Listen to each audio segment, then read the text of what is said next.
시편 19편 말씀입니다.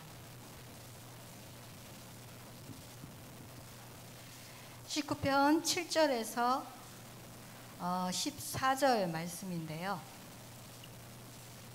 제가 읽겠습니다.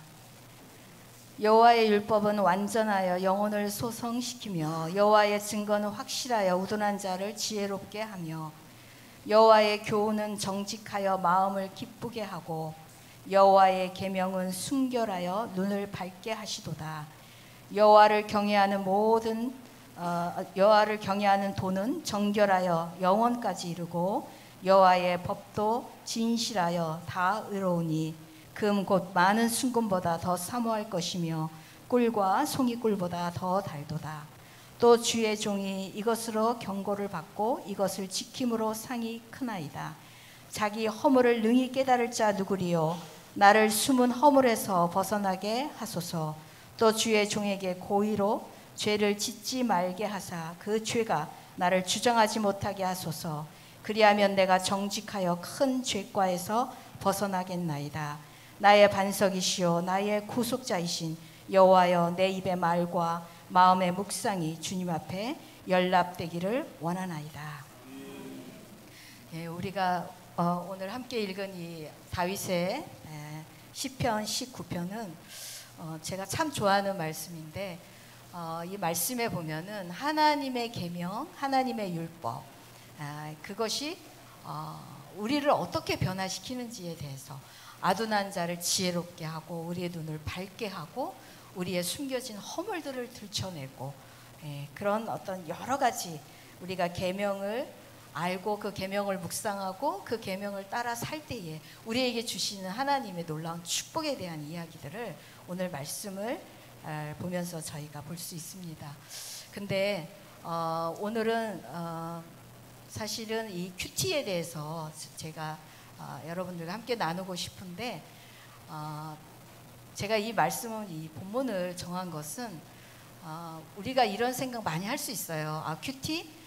그건 난 많이 들어봤고 뭐 몇 번 시도도 해봤고 근데 별로 특별한 거 없는 것 같기도 하고, 그리고 우리 신앙생활에서 나는 뭐 꾸준히 통독도 하고 예배도 열심히 드리고 또 때로는 성경 공부도 하고 때로는 인터넷과 유튜브를 통해서 여러 말씀도 듣고 있는데 굳이 뭐 큐티라는 것들을 따로 할 필요가 있을까? 그거 없이도 신앙생활 잘하고 있는데 라고 생각할 수도 있어요. 근데 오늘 우리가 읽은 이 말씀과 같이 마지막 절에 보면은 묵상이라는 단어가 나오죠. 그죠? 여기 보면은 내 입의 말과 마음의 묵상이 주님 앞에 연락되기를 원하나이다. 자, 이 묵상이라고 하는 것은 계속해서 반추하는 거예요. 그러니까 우리가 잘 알듯이 소가 위가 4개라고 얘기하죠. 소는. 그래서 막 먹을 땐 열심히 먹어요. 4개의 위를 다 채우고 그 다음에 하나씩 꺼내서 계속 씹어서 소화를 시킵니다. 그것을 이름하여 우리는 묵상이라고 이야기를 해요. 그래서 하나님의 말씀은 요한복음에 있는 것처럼 내가 이르는 말이 영이요 생명이다. 그러니까 이거는 지식이 아니에요. 그러니까 한번 딱 읽으면 이거는 이런 뜻이구나 하고 그냥 지식으로 얻는 것이 아니라 하나님의 말씀은 영이고 생명이라 이거는 계속해서 우리가 묵상하고 연구하고 생각하면 할수록 그 안에서는 단물이 나와요. 단물. 그래서 그게 나를 살리고 또 내게 용기를 주고 힘도 주고 위로도 주고 격려도 하고 책망도 합니다. 그래서 오늘 제가 이 큐티에 대해서 여러분하고 나누고 싶은 것은 큐티는 해도 되고 안 해도 되고 우리가 신앙생활에서 할 수 있는 모든 것 중에 선택할 수 있는 여러 개 중에 하나가 아니라 우리가 신앙생활 하면서 하나님과의 교제를 회복하고 하나님과의 인격적 교제를 통해서 다시 한번 내 삶이 말씀으로 다스림을 받고 그 말씀을 통해서 하나님이 내 삶의 진짜 주인이 되게 하는 삶, 그것을 위해서 큐티는 아주 필수다. 저는 개인적으로 그렇게 생각을 해요. 30년간 선교지에서 살면서 진짜 많은 것들을 경험을 했죠. 때로는 여러 상처도 받고 또 위험도 경험을 하고 곤란도 경험하고 결핍도 경험을 했어요. 생명의 위협도 경험을 하고. 근데 돌이켜 보면은 그 순간들을 믿음으로 잘 이겨내고 여기까지 올 수 있었던 건 저는 개인적으로 저의 큐티의 삶이라고 생각합니다. 자신 있게. 저는 아마 이렇게, 근데 저는 이제 큐티를 늘 남편과 같이 했어요. 그래서 같이 묵상하고 같이 나누고, 그래서 서로 뭐 마음 상한 거 있으면 큐티하면서 서로 용서도 구하고, 또 큐티를 통해서 서로 오해도 풀고, 그러면서 큐티를 했고, 또 아이들을 셋을 키우면서 말씀 묵상이 얼마나 중요한지에 대해서 늘 가르쳤고, 그래서 부족하지만 우리 자녀들이 지금도 큐티를 생활화하면서 살아가고 있어요. 큐티는 하나님과의 인격적인 만남에 저는 가장 효과적인 방법이라고 생각을 해요. 그래서 여러분들이 하시는 분들도 있을 수 있어요. 그리고 아마 몇 번 경험이 계신 분들도 있으실 거예요. 왜냐하면 이 큐티는 매일 해야 되는데 하다가 바쁜 일이 있고 힘든 일이 있어서 한두 번 놓치면 그냥 놓게 돼버려요.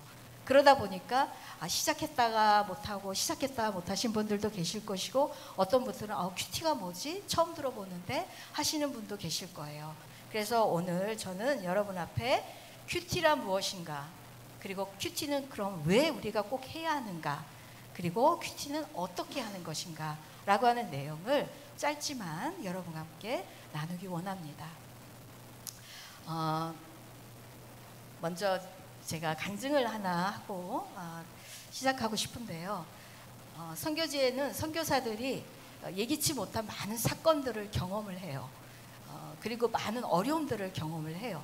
그래서 특히 선교사들하고 선교사들 이제 사모님들이죠. 어떤 일을 경험하냐면 심리적인 이 불안과 여러 가지 트라우마로 고국에 돌아갈 수밖에 없는 상황이 계신 분들도 종종 봐요. 심한 우울증을 경험하시는 분들도 있고, 불안장애를 호소하시는 분들도 있고, 여러 어려움들이 있어요. 일단 고국을 떠나서 특히 이제 저희가 있었던 무슬림 지역, 파키스탄 같은 경우는 끊임없이 정치적 데모가 거의 하루도 빠지지 않고 일어나고, 거의 매일같이 폭탄 테러가 일어나요. 그래서 저 같은 경우도 시장을 나가려면 오늘 내가 간 시장에서 폭탄이 터지면 어떡하지? 아주 자연스럽게 제일 먼저 그거를 걱정을 하고 집을 나서요.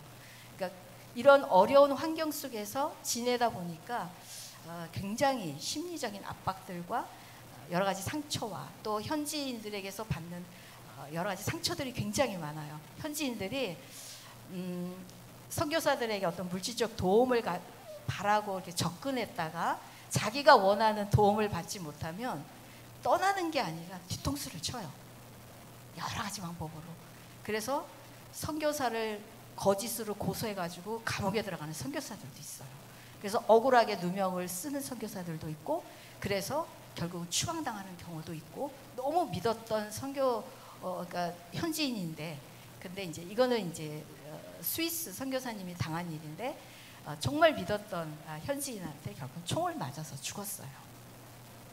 너무나 믿었고, 그래서 많은 재정을 맡겼던 그런 친구였는데, 그 친구가 재정에서 불의를, 그러니까 거짓말을 했어요. 그랬다가 선교사에 의해서 이게 들춰지니까 이 사람들은, 파키스탄 사람들은 제일 중요한 게 명예예요. 명예. 자기 명예가 실추되면 굉장히 힘들어합니다. 그래서 자기가 거짓말하고 공금을 횡령하고 한 것들이 드러날 것 같으니까 선교사를 집 앞에서 권총으로 쏴서 죽였어요. 그러니까 이렇듯 선교사가 경험할 수 있는 그 위험과 아픔들이 굉장히 많습니다. 그런데 제가 어느 날 어떤 그 분하고 통화를 하게 됐어요. 이제 화상 통화를 하게 됐는데, 그분은 어떤 분이냐면 선교사 그 심리 치료하시는 분이에요. 근데 이제 그분이 어떤 일로 이제 저하고 이게 통화를 하게 됐어요. 영상 통화. 그분은 이제 미국에 계시고 박사 코스를 받고 계시는 분인데, 화상 통화를 하면서 이제 여러 가지 이제 저의 도움이 필요하다고 해서 여러 가지 대화를 하고 있는데, 그분이 이제 저와의 대화를 다 마치고 나서 어떤 이야기를 하시냐면 사모님 굉장히 그 오지에서 힘든 지역에서 어렵게 지내신 것 같은데 사모님이랑 이렇게 대화하면서 느낀 게 사모님의 지금의 그 심리적 상태가 굉장히 건강한 것 같다고, 혹시 무슨 치료를 받고 상담을 받거나 이런 경험이 있냐고 물어보더라고요. 근데 제가 생각을 해보니까 한 번도 없어요. 저는 그런 받아본 경험이. 그래서 이제 그분이랑 인사를 하고 마치고 나서 그날 제가 그 다음날 이제 큐티를 하려고 말씀을 놓고 하나님 앞에 앉았어요. 앉아서 하나님, 제가 보더라도 제 속에 뭐 그렇게 특별한 상처나 아픔이나 트라우마가 없는 게 너무 감사해요. 근데 제가 굉장히 아픔도 많았고 상처받은 일도 굉장히 많았는데 그것이 제 안에 남아있지 않았던, 그리고 이것들이 다 치유되었던 이유가 뭘까요? 그리고 나는 언제 치유를 받은 걸까요? 그리고 제가 하나님 앞에 물어봤어요. 근데 너무나 정말 클리어하게, 너무나 분명하게 하나님이 음성이 들렸는데, 그게 제 속에서 어떤 음성이었냐면, 네가 말씀 볼 때, 네가 말씀 앞에 앉았을 때 그 말씀으로 이미 나는 너를 다 치유했다. 저는 그때 정말 놀랐어요. 저는 치유받으려고 말씀을 본 게 아니었는데 그냥 늘 말씀과 동행하고 말씀 앞에 늘 앉아 있었고 말씀으로 하루를 시작하고 어떤 일이든 말씀으로 인도받으려고 했고 궁금한 게 있으면 하나님 앞에 말씀으로 응답받기를 원했고 그렇게 했는데 그 말씀이 저를 치유했다고 회복시켰다고 하나님 말씀하시는 거예요. 그래서 제가 진짜 하나님의 말씀이 영이고 생명이구나. 내가 이렇게 하루하루 버틸 수 있고 그리고 내가 이렇게 몸도 마음도 내 영도 내 이 심리적인 것도 정서적인 것도 감정적인 것도 건강하게 올 수 있었던 것, 여기까지 올 수 있었던 건 말씀이었구나. 그것 때문이었구나 라는 걸 알게 됐어요. 그리고 우리 부부가 여러분들 보시기에 잘 맞을 것 같아요. 우리 부부가 안 그래 보이죠? 저희 부부는 굉장히 살아온 환경이 달라요. 다르고 너무나 생각도 많이 달라요. 그래서 결혼하기 전에 데이트를 하는데 저는 영화를 좋아하는데 영화 좋아하세요? 그랬더니 본인도 영화를 좋아한대요. 그래서 그러면 우리가 이런 건 잘 맞겠다 싶어서 어떤 영화 보셨어요? 그랬더니 슈퍼맨을 봤대요. 저는 맨자 들어가는 영화 진짜 안 좋아하거든요. 너무나 단순한 사람만 보는 영화 같아서. 근데 저희 남편이 유일하게 본 영화가 슈퍼맨인데 내가 제일 싫어하는 그 영화를 봤다는 거예요.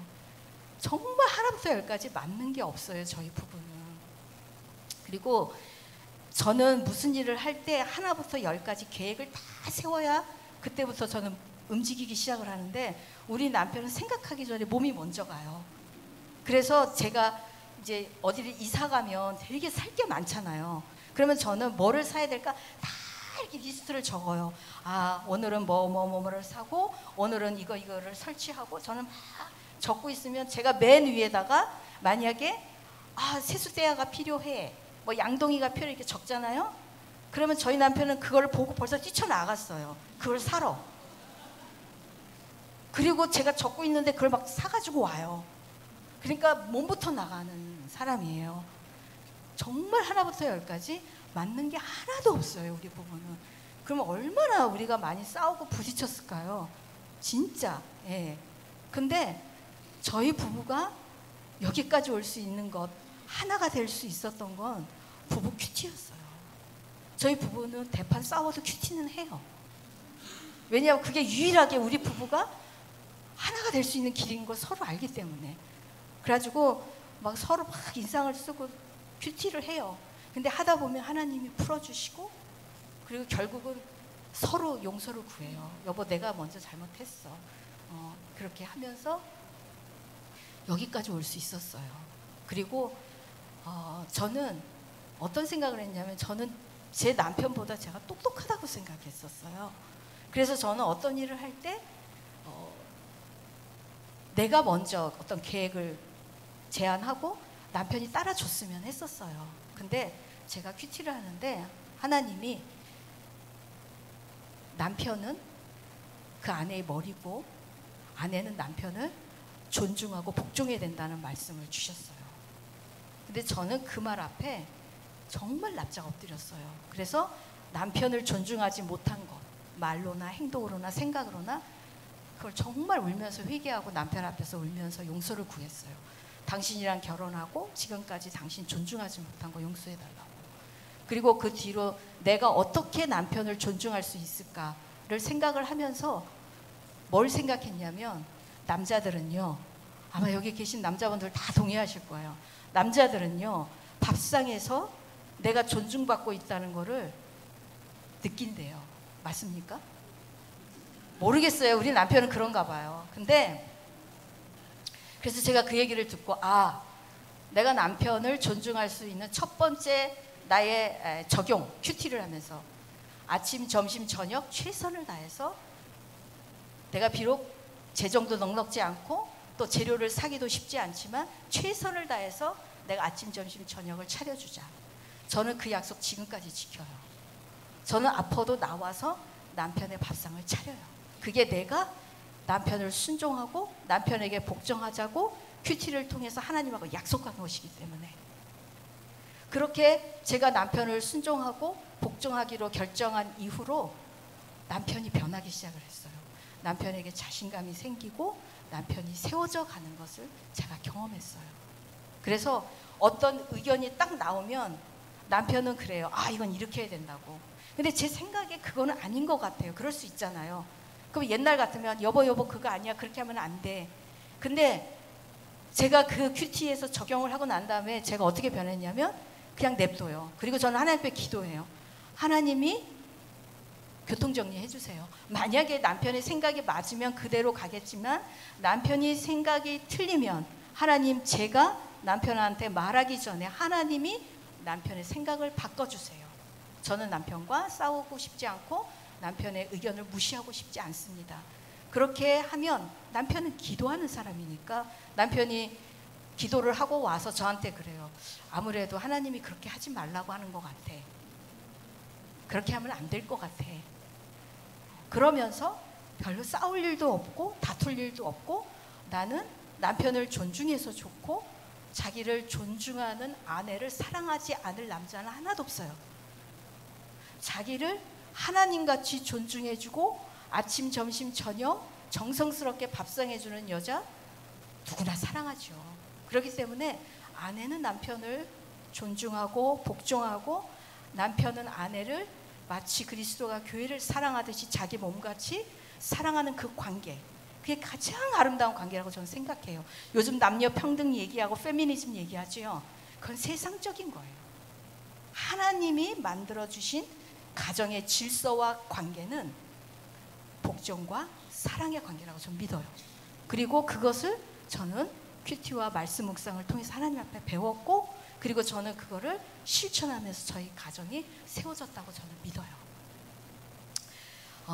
제가 어떤 일이 있었냐면은, 한국에 이제 나오기 한 2, 3년 전에 경험했던 거예요. 제가 이제 어떤 일 때문에 좀 아침 일찍 나와야 했어요, 집에서. 근데 엄청나게 눈이 내렸어요. 파키스탄은 보통 눈이 안 와요, 더운 나라라. 근데 해발 거기가 2000m는 조금 안 되는데 그 높은 산 위에가 있어요. 근데 그 산 위에 우리 아이들이 다녔던 선교사 자녀 학교가 있었어요. 이제 한 60년, 70년 전에 독일 선교사가 지은 학교예요. 선교사 자녀들을 위한 기숙학교예요. 근데 그 학교에 잠깐 제가 이제 머물 일이 있어서 머물렀는데, 그때 그 학교에서 수학 선생님이 바뀌면서 다른 새 선생님이 오기 전에 몇 달간 선생님이 부족했어요. 그래서 이제 저에게 부탁이 왔어요.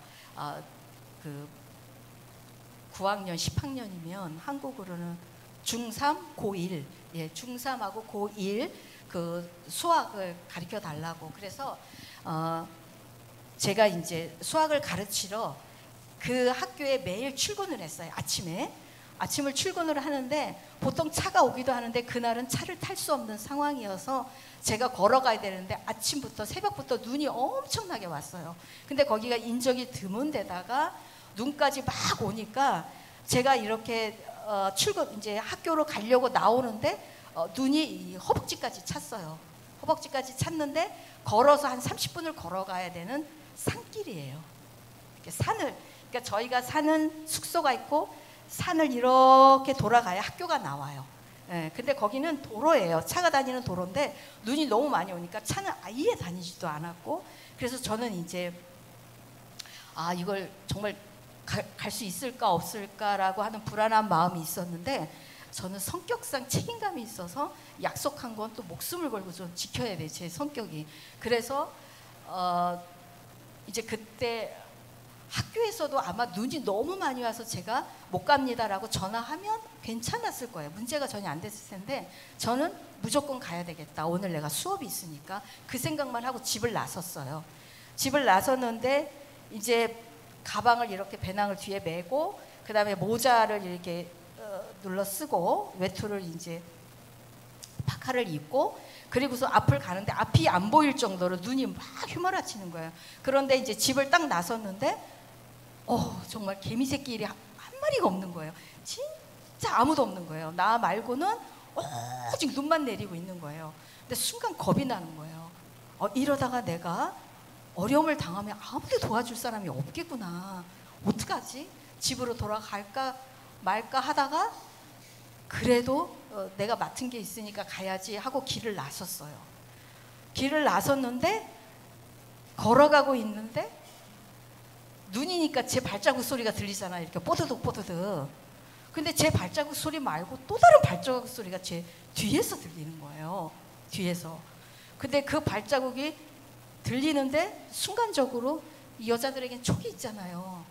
굉장히 불길한 생각이 딱 드는데 돌아볼 용기가 안 나는 거예요. 제 뒤에 뭐가 있는지 너무 겁이 나는데 돌아볼 용기가 안 나고 뛰었어요. 근데 눈이 여기까지 있으니까 뛰어봤자 속도도 안 나고 잘 안 뛰어지잖아요.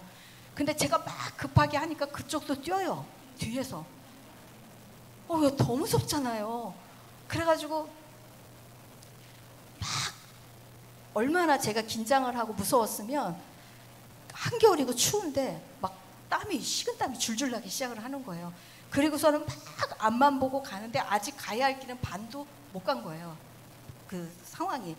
그러니까 반도 못 간 상황인데 거기서 너무 무서운 거예요. 내가 뒤를 돌아봐야 되겠다. 아무래도 용기를 내고 뭐 아무것도 아닐 수도 있으니까. 그리고서는 용기를 내서 뒤를 확 돌아봤는데 어떤 남자 얼굴이 여기에 딱 있는 거예요. 제가 딱 돌아봤는데 여기에 있는 거예요. 근데 제가 그 사람 얼굴을 딱 보는 순간 알았죠. 마약 환자예요. 마약을 내서 이미 눈이 확 풀려 있는 사람이에요.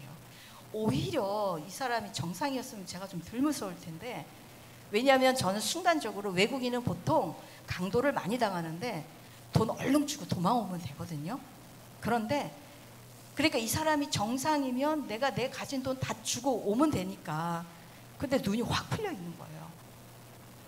그래서 제가 그랬죠. 너 돈이 필요하냐? 그러면 내가 돈을 줄게. 그랬더니 대화도 안 돼요. 눈이 이미 풀려가지고. 그리고 나더니 벼랑 갔네?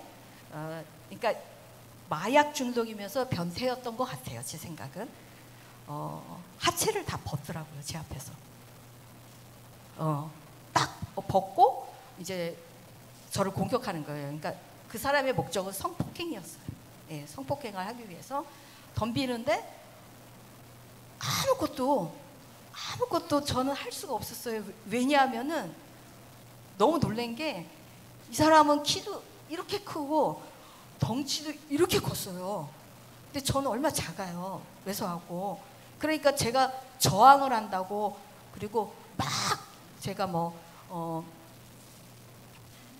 예, 왜요?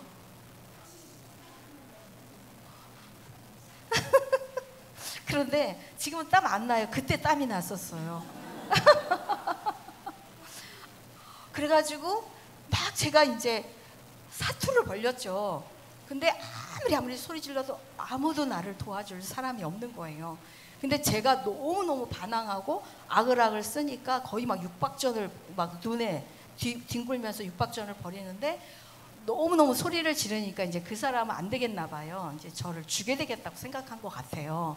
그래서 이제 목을 졸라려고 하더라고요. 그런데 이제 그 순간에, 그 짧은 순간에, 아, 사람은 이렇게 죽는구나. 그 많은 사람들이 남자들에게 성폭행을 당한다고 하는 그게 바로 이런 거구나. 그 짧은 순간에 정말 복잡한 생각과 우리 새 아이들이 지나가고 그랬어요.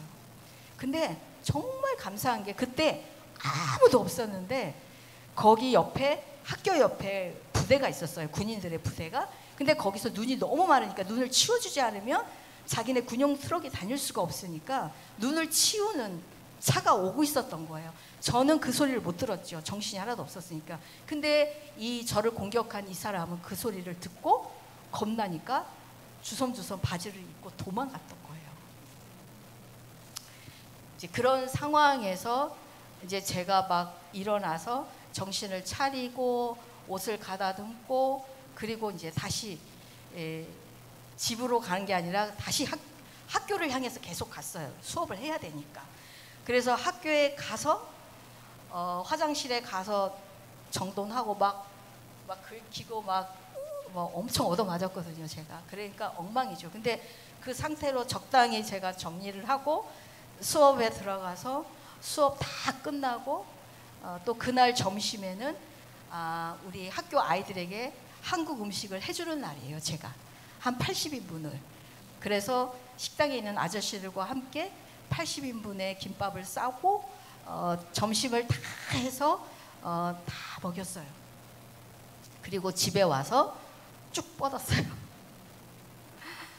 근데 제가 이 말씀을 왜 드리냐면, 여자들이 당할 수 있는 가장 어떻게 보면 충격적이고 아프고 힘든 일이죠. 트라우마도 남을 수 있고 상처도 남을 수 있는 그런 상황이었는데, 저는 놀랍게도 툭툭 털고 일어나서 수업 다 하고 음식도 다 하고 집에 왔어요. 집에 왔는데 아무렇지도 않다가, 그날 우리 남편은 다른 도시에 사역이 있어서 갔다가 저녁에 들어왔는데, 저녁에 딱 오니까 제가 왼쪽 팔을 다쳤거든요. 그래서 이렇게 기부스를 하고 있었는데 이제 저를 보고 놀란 거죠.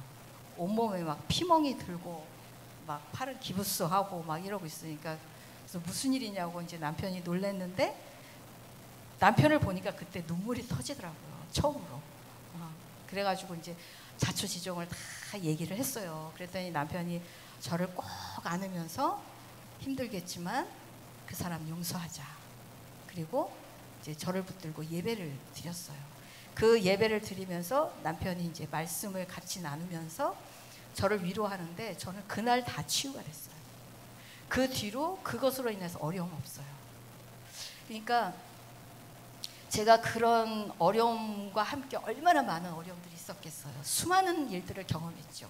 다 여러분에게 말할 수 없는 수많은 일들을 경험했지만 그것이 내게 트라우마가 되지 않았고 상처가 되지 않았고, 그래서 나로 하여금 사역도 하지 못하고 밖에 나가지 못하고 사람을 만나는 것도 두려워하게 할 수 있는 수많은 일들이 있었지만, 그렇지 않고 제가 그것들을 다 극복하고 여기까지 올 수 있었던 건 말씀이었어요. 그래서 저는 오늘 여러분들과 왜 우리가 큐티를 해야 될지에 대해서 그래서 꼭 나누고 싶어요. 먼저 오늘 큐티에 대한 것인데, 큐티라는 건 영어예요. Q하고 T인데 이건 바로 quiet time이라는 영어의 약자예요. 그러니까 우리가 잘 알듯이 quiet라는 건 조용하다, 침묵하다라는 뜻이고, time은 시간이잖아요. 그죠? 조용한 시간. 다른 말로 경건의 시간을 이야기합니다. 그러면 이 quiet time이라는 건 언제 생겼을까?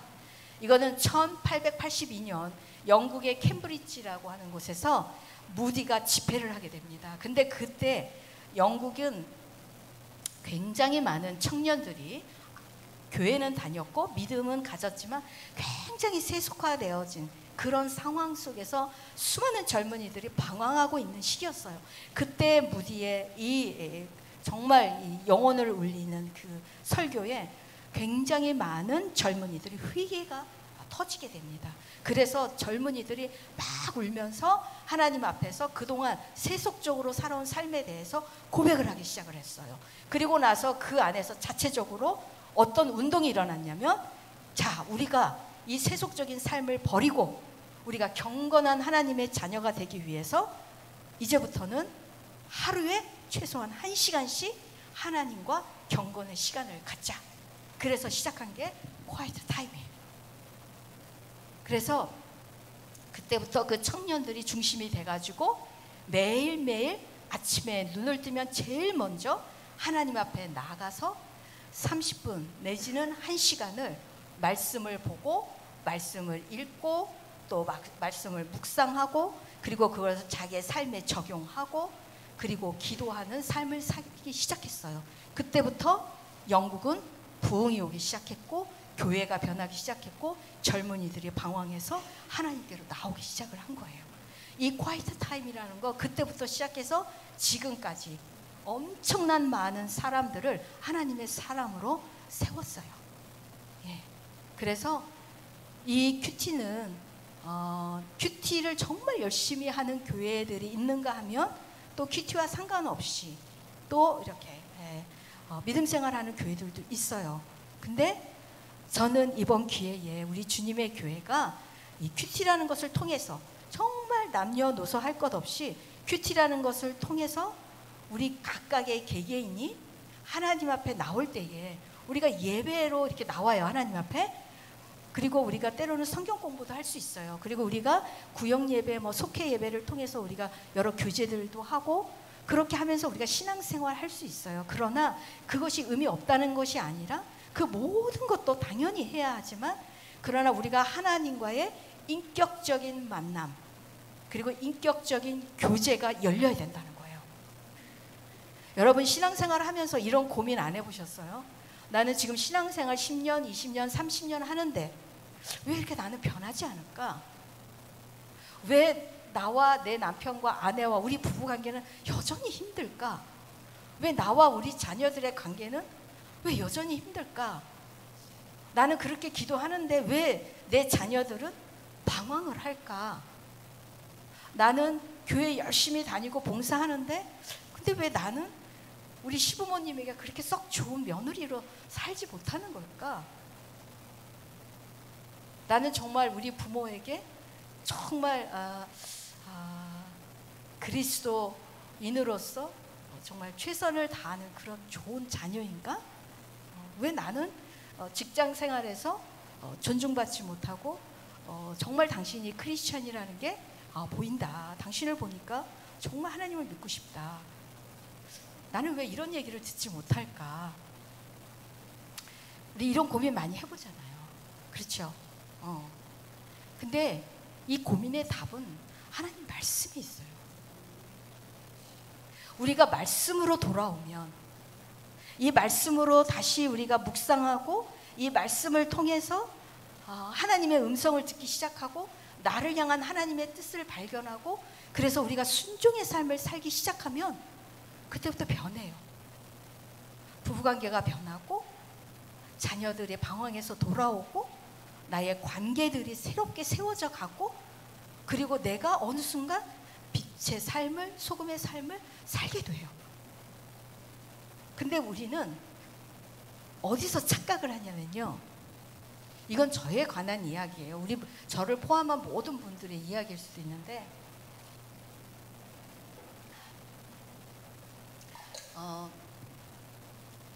우리가 어떤 착각을 하면서 보통 사냐면요. 우리는 다른 사람과 교제할 때요. 특히 교회 나와서 교제할 때요. 내가 보여주고 싶은 모습만 보여줘요. 여러분 그렇게 하시죠?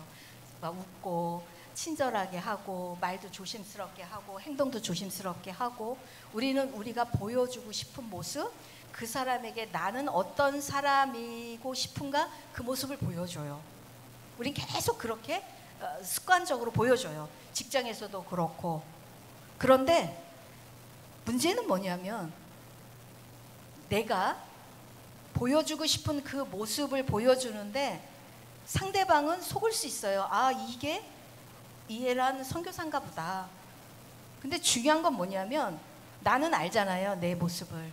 그런데 문제는 보여주고 싶은 모습만 계속 보여주다 보면 나도 나한테 속아요. 그게 진짜 나인 줄 알고. 여러분들 그렇지 않으세요? 그래서 자기의 진짜 모습을 못 봐요. 근데 자기의 진짜 모습이 언제 드러나냐면 가정에서는 어떻게 무장 해제가 되잖아요. 네? 풀어지잖아요. 그러니까 아내와 남편과 자녀들 앞에서는 그때야말로 진정한 내가 나오는 거예요. 그럼 우리는 깜짝 놀라요. 뭐 이게 진짜 내 모습인가? 근데 우리는 그걸 인정하고 싶어 하지 않거든요. 그러니까 자기의 진짜 모습 앞에 설 용기를 갖지 못해요. 그걸 받아들이기 어려우니까. 그래서 아담이 죄를 짓고 숨는 거예요. 자기의 죄된 모습을 하나님 앞에 보일 자신이 없는 거예요. 그러니까 숨고, 그리고 난 다음에 핑계를 대죠. 당신이 내게 준 저 여인 때문에. 그리고 그 여자는 또 핑계 대죠. 뱀 때문에. 그럼 뱀은 누가 만들었죠? 하나님 만들었다고 분명히 나오죠. 하나님이 만든 것 중에 가장 간교하다고 얘기했으니까. 그럼 결국은 누굴 원망하는 거예요? 하나님을 원망하는 거예요. 이렇게 우리는 우리 연약함과 허물과 우리의 죄에 대해서 우리는 마주하고 싶어 하지 않아요. 근데 우리가 그 허물과 죄에 대해서 마주하고 싶어 하지 않는 한 우리는 변할 희망이 없어요. 우리의 변화의 시작은 고백이에요. 내가 누구인지를 먼저 고백하는 게 변화의 시작이에요. 이 고백을 하는데 용기를 갖지 못하면 우리는 절대 변화할 수 없어요. 그래서 오늘 읽은 우리 시편의 말씀 보면 뭐라고 했죠? 숨겨진 우리의 허물을 들춰내는 것도 오직 하나님의 말씀이고 그것을 깨닫는 것도 하나님의 말씀이에요. 그거 아니면 우리의 허물을 알 수가 없어요. 왜냐하면 우리는 본능적으로 위선적이에요. 그걸 인정해야 돼요. 아, 나는 위선적이지 않아. 아니요. 우린 100% 위선적이에요. 절대 솔직하지 않아요. 그래서 우리는 스스로도 속아요. 내가 꽤 괜찮은 사람이라고. 근데 우린 괜찮지 않아요.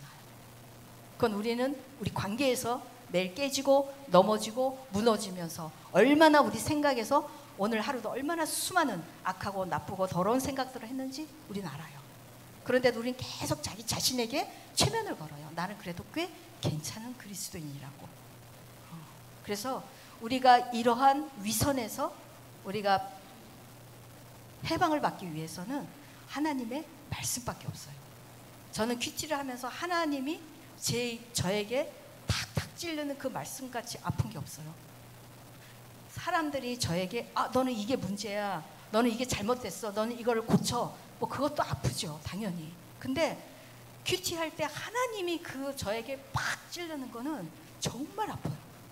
제가 선교지에서 너무 가난한 곳이니까 매일매일 초인종을 누르고 이렇게 거지 아이들이 와요. 동냥을 하러. 특히 우리가 외국인이라는 걸 알면 딱 이제 우리 집을 기억해요.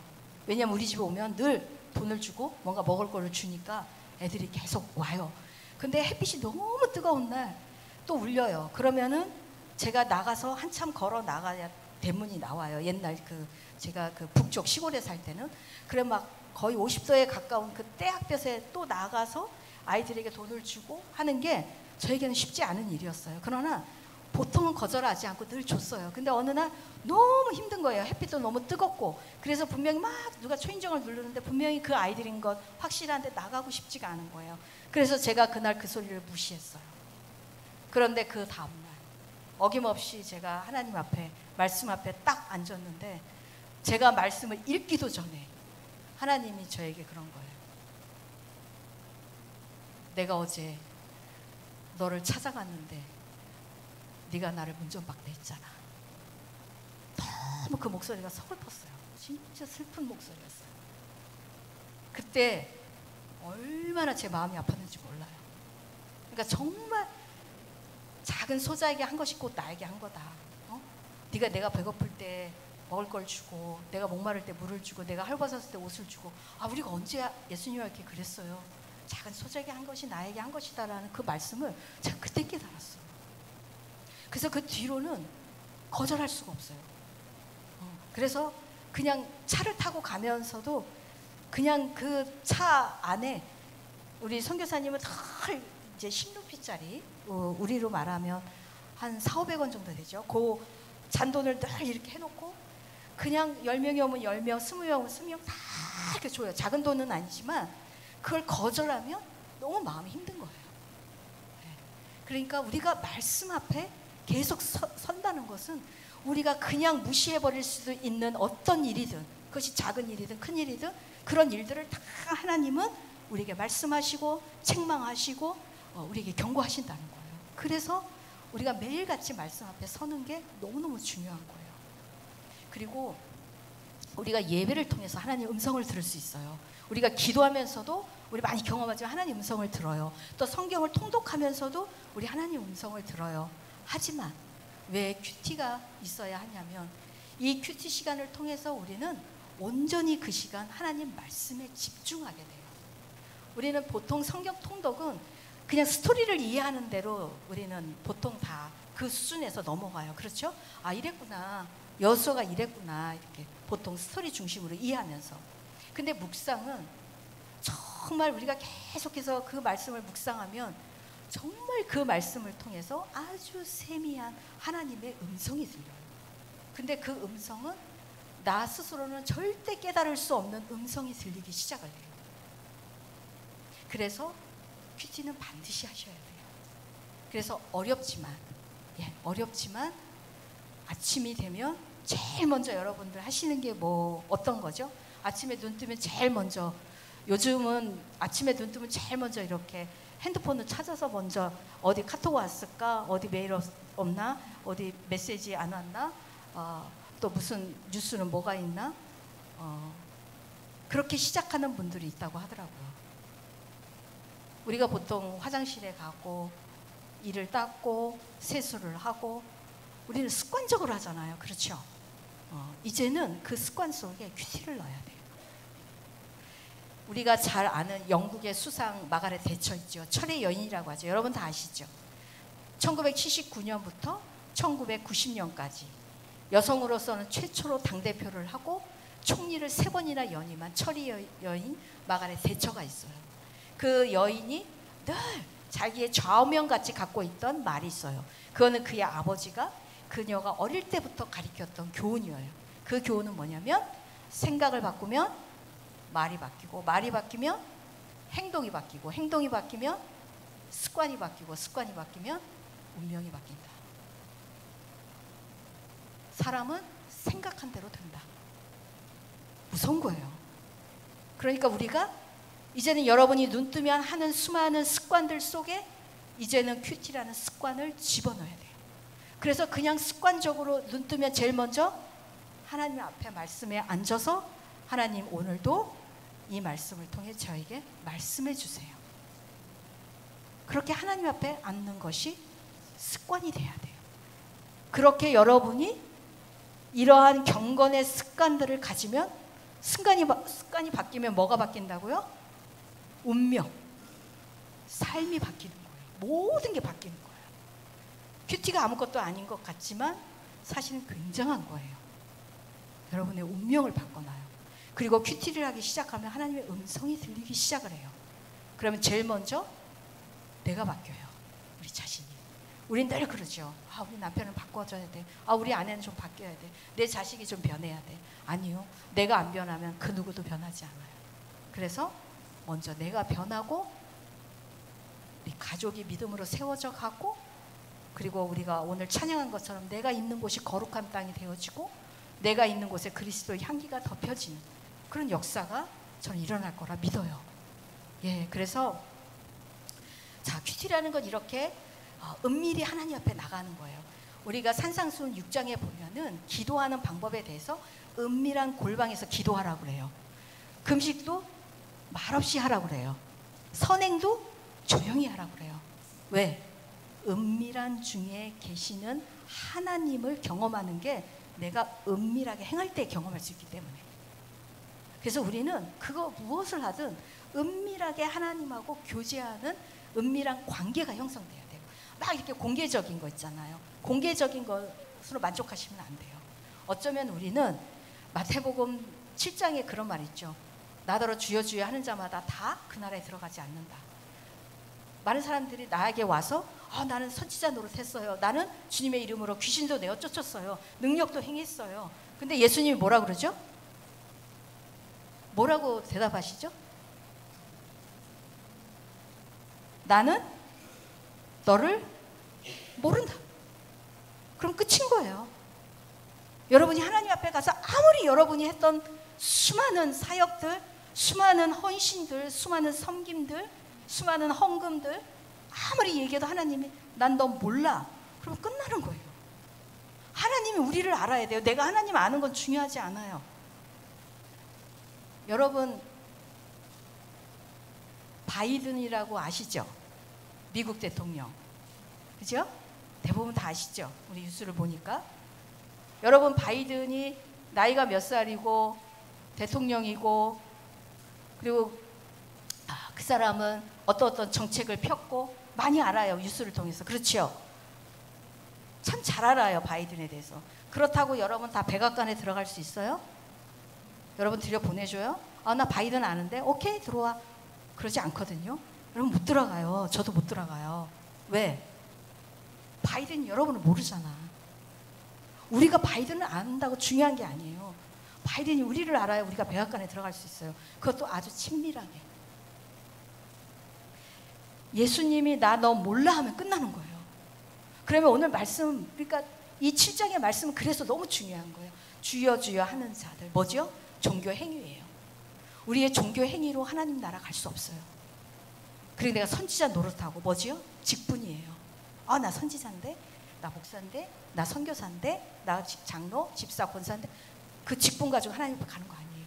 거기다가 귀신을 내어 쫓았대요. 능력? 내가 은사 받았어. 막 그래서 막 귀신도 내어 쫓고 막 여러 가지 막 대단해. 막 여기저기 불려다니면서 막 부흥회도 하고 여러 가지 은사로 막 쓰임을 받아.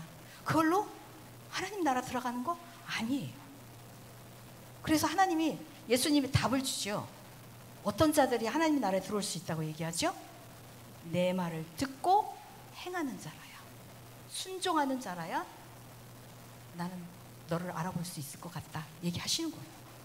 그러면 순종은 뭐지? 하나님의 말씀대로 사는 건데 아니 도대체 말씀을 모르면 어떻게 순종할 수 있겠어요? 말씀을 먼저 알아야지. 그렇죠? 그래서 큐티를 해야 되는 거예요. 큐티를 해서 매일매일 하나님이 내게 주시는 음성을 들어야 돼요. 너 요즘 교만한 것 같은데 너 좀 겸손해라.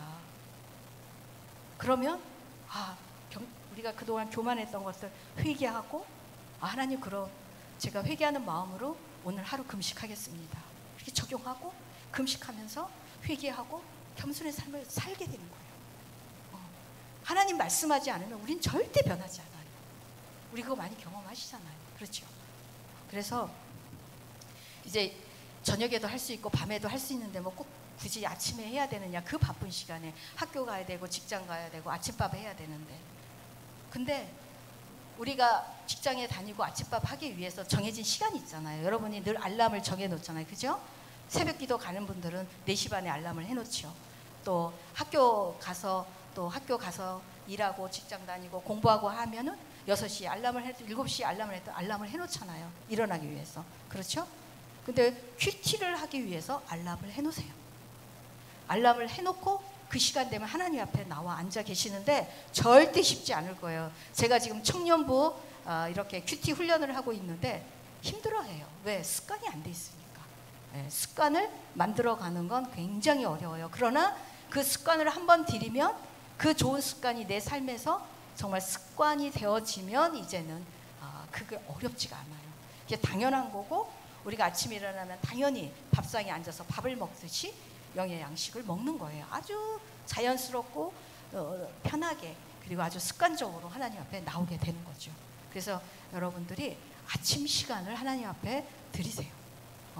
하루 종일 다 여러분 마음대로 하고 싶은 거 다 하고 저녁에 그냥 자기 왠지 찝찝하고 미안하니까 성경 이렇게 보고 하는 거 하지 마시고 가장 귀하고 가장 소중한 아침의 시간을 일어나셔서 큐티를 하세요.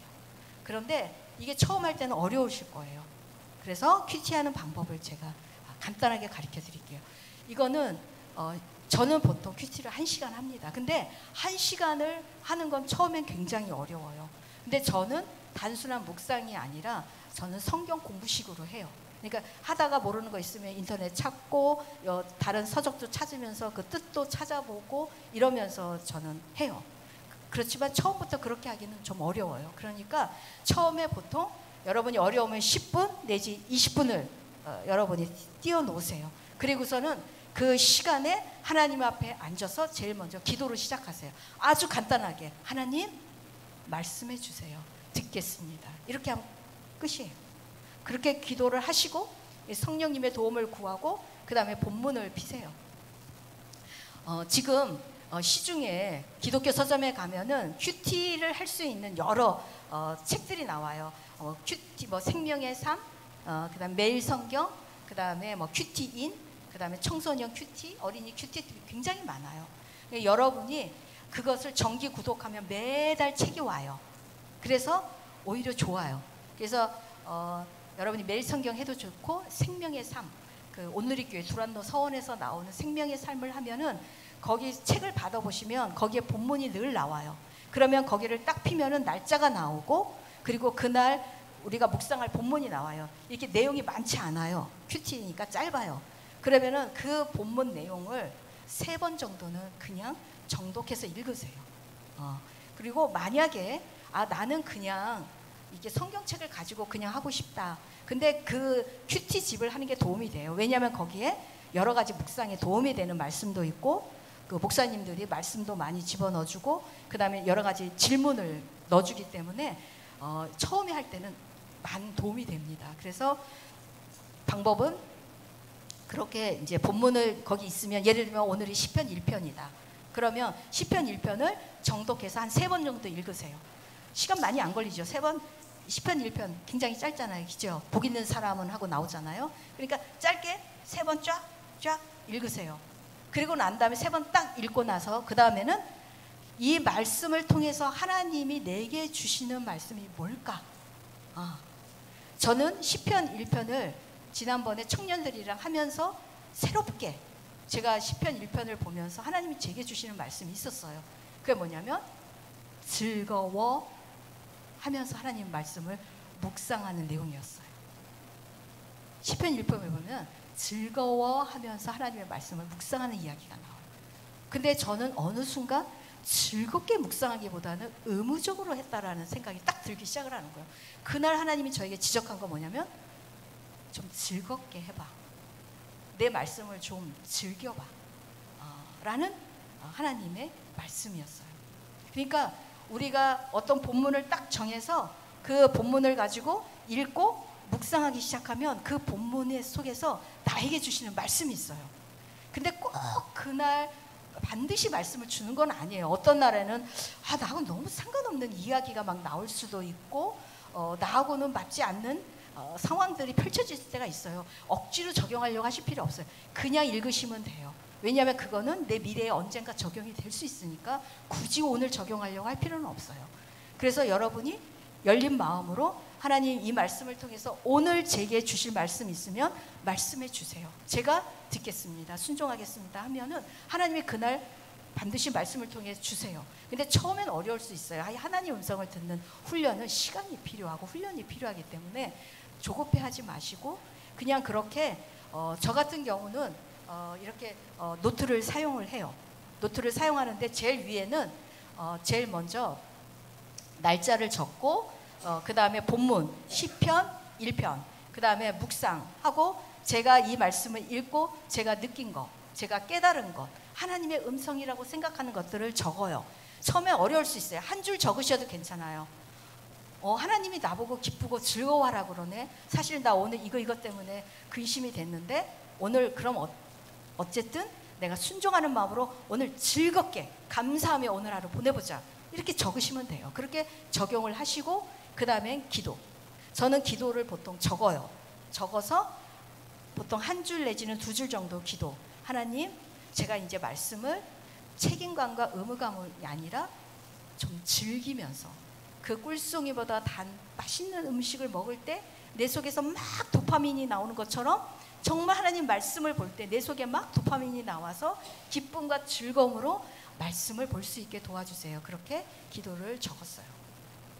그래서 일단은 오늘은 제가 간단하게 이 큐티에 대한 개괄적인 내용을 했는데, 앞으로 제 계획은 주일날 우리가 주일 예배가 이제 이렇게 끝나잖아요. 끝나면 우리가 모여서 다시 한번 소그룹을 통해서 큐티 훈련, 실제적인 큐티를 어떻게 하는지, 그리고 같은 본문을 가지고 우리가 서로 큐티를 하면서 어떻게 묵상하는지 그것을 나누려고 해요.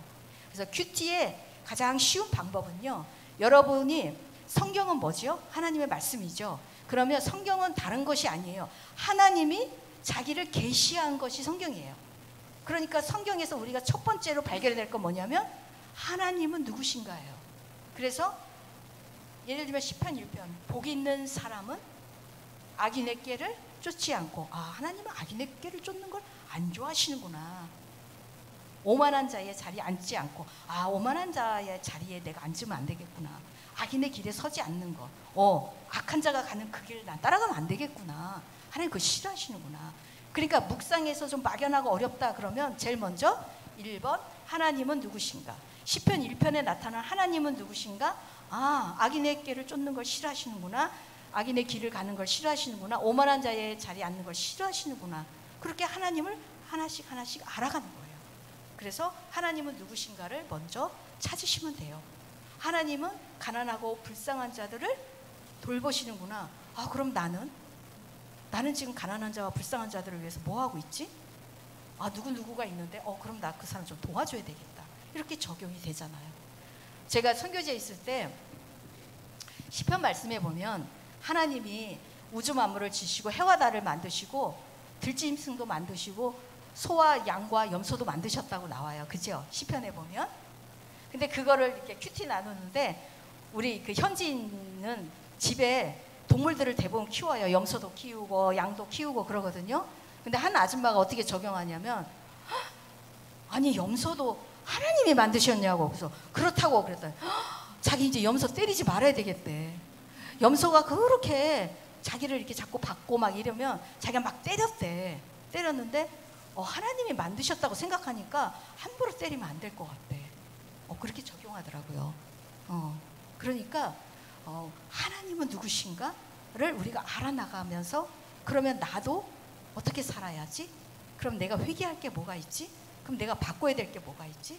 그러면서 적용을 하시는 거예요. 근데 적용할 때 허황되게 적용하시면 안 돼요. 그리고 막연하게 적용하지 마세요. 예를 들면 더 열심히 살아야 되겠다라든지 더 신실하게 하나님을 쫓아야 되겠다 이렇게 하지 마세요. 그럼 내가 도대체 적용을 했는지 안 했는지 모르잖아요. 그러니까 저같이 아침, 점심, 저녁 남편을 위해서 열심히 밥상을 차려야 되겠다. 이렇게 실질적으로 구체적으로 적용하셔야 돼요. 그리고 여러분이 하나님과 교제한다는 건 서서히 이게 돼요. 하루아침에 하나님과 깊은 교제를 못 들어가요. 여러분들 그런 얘기 많이 듣죠. 자녀의 문제를 해결하려면 대화해야 된다고. 그렇죠. 근데 자녀들하고 하루아침에 막 대화가 됩니까? 매일매일 대화 안 해. 대화 안 하다가 어느 날 누가 그랬어. 자녀들이랑 대화하자고. 그러니까 뜬금없이 밖에서 학교 갔다 온 애한테 너 이리 와봐. 우리 대화해야 되겠어. 너 앞으로 인생을 어떻게 살래? 대화 안 되지요. 그렇게 하면 누가 대화를 하겠어요. 그렇죠. 그러니까 우리가 하나님과 이제 대화를 시작하는 거예요. 그것도 은밀한 중에 은밀하게 하나님과 대화할 때 이제 조금씩 하나님을 알아가는 거예요. 그래서 우리는 믿는 사람이라고 얘기하잖아요. 그럼 누구를 믿는 거죠? 하나님, 예수님을 믿는 거죠. 그죠? 자, 근데 믿음은 경험에서 나와요. 저는 제 남편을 믿어요. 제가 이렇게 얘기할 수 있는 건 제 남편을 30년 경험했잖아요. 저희가 결혼 30주년이거든요, 올해. 그래서 선교 30주년, 결혼 30주년이에요. 근데 저는 남편을 알아요. 그래서 남편을 믿어요. 그러니까 남편이 만약에 어디를 가, 저 남자가 딴짓하면 어떡하지? 저는 그런 걱정 안 해요. 왜? 남편을 경험했잖아요, 30년을. 그러니까 믿습니다 안 해도 불안하지 않아요. 경험해서 아니까. 하나님도 그래요. 우리가 하나님 앞에 나와서 믿습니다, 믿습니다 자꾸 하는 건 왜냐면 잘 안 믿어져서 그래요. 그렇죠? 그러니까 자꾸 우리가 힘을 주고 믿습니다 이러는 거예요. 안 믿어지니까. 근데 우리가 하나님을 경험하잖아요. 경험하면 그냥 그분이 믿어져요. 예. 그래서 우리가 믿음이 자라기 위해서는 세 가지가 필요한데, 말씀과 동행하고 기도에 헌신해야 되고 순종하는 삶을 살아야 돼요. 근데 그 시작이 뭐냐면 믿음이에요. 일단 우리가 기도와 말씀과 순종의 삶을 통해서 우리는 하나님을 경험하게 돼요. 경험하면 우리 안에 믿음이 생겨요. 그래서 어디까지? 하나님을 위해서 오늘 우리가 찬양했던 것처럼 내 생명을 드려도 아깝지 않는 수준까지 가요. 그건 누가 시켜서 되는 게 아니라 그냥 저절로 그렇게 돼요. 왜? 그분을 경험하고 그분을 알아버린 거야. 경험한 거야. 경험을 하니까 그냥 그분에 대한 사랑이 생기고 순종하게 되고 신뢰하게 되고 내 삶을 맡겨버리게 되는 거예요.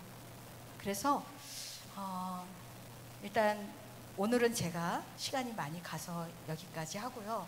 그리고 실제적으로 우리 속장님들하고 또 저와 함께 큐티 계속 훈련하길 원하시면 함께 참석하셨으면 좋겠고, 여러분이 큐티에 습관이 되어지고 큐티 훈련이 되어지면 이제 여러분이 자녀들을 붙들고 큐티를 하세요. 그리고 가족이 모이면 큐티를 하세요. 네. 저희 가족이 모이면 늘 큐티해요. 말씀을 놓고 묵상하고 돌아가면서 나누고 그리고 돌아가면서 기도해요. 제가 오늘은 사실 기도에 대해서 좀 얘기를 하려고 하는데 시간이 많이 갔는데 제가 5분만 기도에 대한 얘기를 할게요.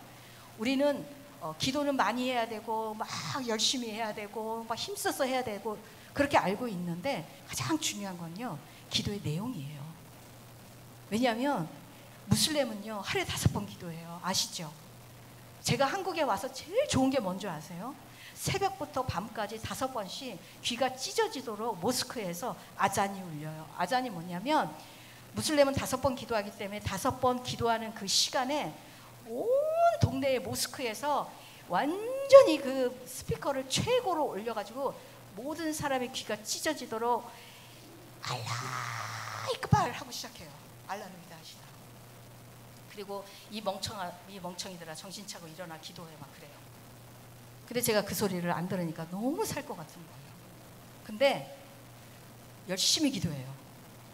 헌신해서 기도해요. 아주 땀 흘리면서 기도하고요. 그리고 믿음으로 기도해요. 그들과.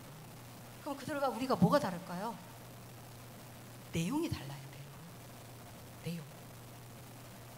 우리는 그 나라와 그의 의를 위해서 기도하는 사람이에요. 그렇죠?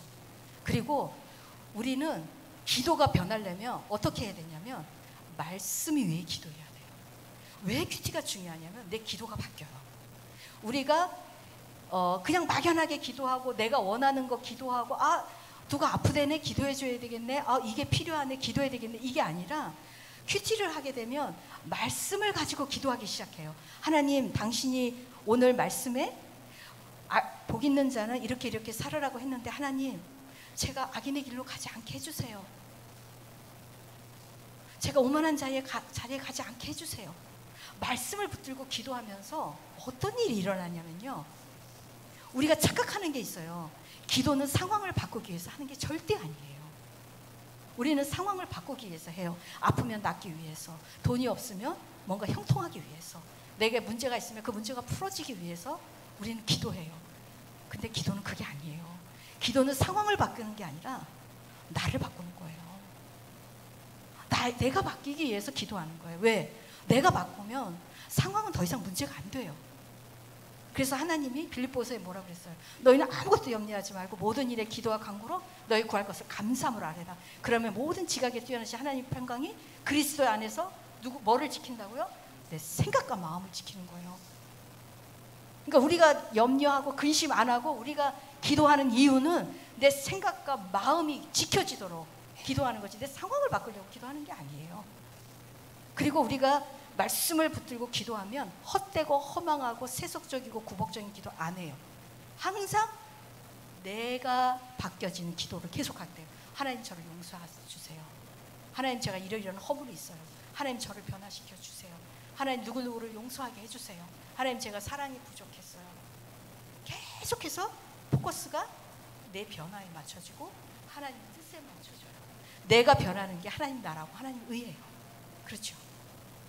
그래서 사실 제가 나누고 싶은 얘기는 너무 많은데 어쨌든 큐티라는 걸 통해서 우리는 하나님의 음성을 듣기 시작하고 나를 향한 하나님의 뜻을 발견하기 시작하고 그러면서 우리의 삶이 변하고 친밀하고 은밀한 하나님의 교제 가운데 그 하나님을 알아가면서 믿음이 견고해지고 그리고 내 기도가 변하기 시작을 해요. 그래서 하나님 나라와 하나님 의를 구하는 기도. 그렇게 되면 어떻게 되죠? 우리의 삶이 변화되기 시작을 해요. 네. 저 같은 경우도 제가 예전에 아마 이 간증을 나누었던 것 같은데 제가 몸이 굉장히 약할 때 티벳에 들어갔어요. 티벳에 들어갈 때 우리 큰애가 생후 6개월이었는데 막상 들어가니까 정말 수도도 제대로 없고 물은 너무 더럽고 너무 형편이 열악했어요. 먹을 것도 없고. 근데 저는 우리 큰애를 낳고 몸조리를 제대로 못해서 몸은 굉장히 안 좋은 상태에서 들어갔어요. 그런데 금식을 이제 하나님의 마음을 주시면 특히 이제 큐티하다가 하나님이 금식하는 마음을 주실 때가 참 많아요. 특히 회개할 때. 그럼 하나님 제가 오늘 하루 금식하면서 이 부분을 회개하겠습니다. 근데 금식할 때 제가 어려움이 뭐가 있냐면 저는 일단은 음식을 안 먹고 이렇게 제 위에 음식이 안 들어오면 두드러기가 나요. 제가 고등학교 3학년 때 걸린 병인데 온몸에 두드러기가 나서 입술이 이만해지고 눈이 이렇게 돼요. 그리고 온몸이 가려워서 아무것도 할 수가 없어요. 그래서 제가 한 번은 하나님 앞에 그런 기도를 했어요. 하나님 제 병을 치유해 주시며 이 병을 치유해 주시면 제가 더 금식을 열심히 할 것 같은데 하나님 왜 이거 치유 안 해주세요? 제가 그렇게 기도를 했어요. 근데 그때 하나님이 제게 주신 말씀이 뭐였냐면 그럼에도 불구하고 네가 그 아픔과 그 어려움에도 불구하고 네가 금식으로 나올 때 내가 더 영광을 받는다. 그래서 제가 그때 알았어요 하나님. 그러면 하나님이 영광 받으신다고 한다면 힘들고 어려워도 비록 두드러기가 나고 어려워도 그럼 주님이 말씀하시되 금식하겠습니다. 제가 그렇게 하나님 앞에 약속하고 두드러기가 나고 힘들지만 금식을 했어요. 하나님 앞에 하나님 마음 주실 때마다. 근데 놀랍게도 얼마 안 있어서 그 병을 하나님 다 치유해 주셨어요. 그러니까 뭐냐면 먼저 내가 바뀌고 내 심령이 변하면 하나님이 그 다음에 뭐라고 했죠? 나머지는 다 알아서 해주신다는 것이 하나님 우리에 대한 약속이세요. 그러니까 먼저 우리가 하나님 앞에 엎드리고 하나님 말씀을 듣고 하나님 음성을 듣고 우리가 먼저 변하고 그러면 나머지 상황, 내 마음의 소원, 근심 하나님이 해결해 주시기 시작하세요. 하나님의 때에 하나님 방법으로. 그래서 일단은 실제적이고 구체적인 이 훈련은 저희가 다음 주부터 오후에 함께 모여서 말씀을 가지고 어떻게 큐티를 하는 것인지 어떻게 적용하는 것인지 그래서 여러분 한 사람 한 사람이 다 훈련 받았으면 좋겠어요. 그래서 여러분들이 이제 주변에 교회 나오기 부담스러워하는 분들 있으면 주변에 여러분 전도하고 싶은 분 계시면 큐티로 시작하세요. 가족이고 남편이고 아내고 자녀고 그냥 가볍게 큐티를 시작하세요. 그래서 같이 큐티 모임하고 큐티를 통해서 믿음이 들어가고 그러면 자연스럽게 교회로 인도하시면 되잖아요. 그러니까 여러분이 먼저 큐티에 훈련되어지면 어디를 가나 여러분이 소그룹을 운영할 수 있어요. 그래서 그 소그룹을 통해서 우리가 하나님 말씀을 나누고 그리고 사람들을 세워가고 그래서 이번 기회에 여러분 모두가 여러분 자신들이 큐티에 좋은 습관을 가지시고 또 큐티의 훈련자가 되어주셔서 어디를 가든지 큐티 모임을 이끌어가고 할 수 있는 그런 지도자들로 다 세워지기를 바랍니다. 제가 간단히 기도하고 마치겠습니다.